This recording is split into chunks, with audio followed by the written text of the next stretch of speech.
Hi అండి, అందరికీ నమస్తే. Welcome back to my channel. ఈరోజైతే డైట్ అది చేసిన వాళ్ళకైతే ఒక ఫుడ్ ప్రిపేర్ చేసి చూపిస్తాను.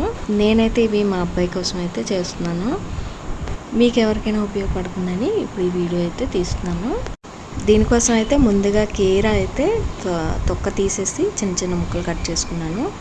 తొక్క తీసినా పర్వాలేదు, తొక్క తీయకుండా అలా కట్ చేసుకున్నా పర్వాలేదు.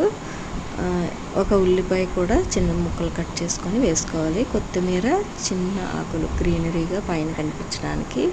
తర్వాత ఒక గుప్పెడన్ని పల్లీలు అయితే తీసుకున్నాను. ముందుగా ఫ్రై చేసుకుని ఒక డబ్బాలో అయితే ఉంచుకున్నాను. ఎప్పటికప్పుడు ఫ్రై చేయడానికి అయితే అవ్వదని ముందుగా ఇలా వేపేసుకొని ఒక డబ్బాలో స్టోర్ చేసుకున్నాను అనమాట.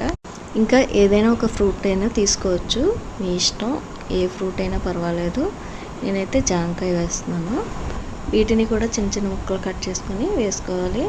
ఈ లోపైతే ఓట్స్ రెడీ చేసుకుంటున్నాను. ఒక గిన్నె పెట్టుకొని అందులో 2 గ్లాసులు చిన్న గ్లాస్తోని 2 గ్లాసులు పాలు వేసుకోవాలి. ఒక చిన్న కప్పుతో 2 కప్పులు ఓట్స్ వేసుకొని అలా కలుపుతూ ఉండాలి. అడుగంటిపోతూ ఉంటుందన్నమాట. దగ్గరే ఉండి కలుపుతూ ఉండాలి. దీన్ని ఒక 5 మినిట్స్లో అయితే ఉడికిపోతుంది. చివరగా ఒక జీడిపప్పులు ఉంటే జీడిపప్పులు వేసుకోవచ్చు. వేరే డ్రై ఫ్రూట్స్ ఏమైనా ఉంటే వేసుకోవచ్చు. ఓట్స్ అయితే అయిపోయాయి కదా, చల్లారుతూ ఉంటుంది. ఈలోగా ఇంకా క్యారెట్, టమాటో కట్ చేసుకొని ముక్కలు వేసేసుకోవాలి.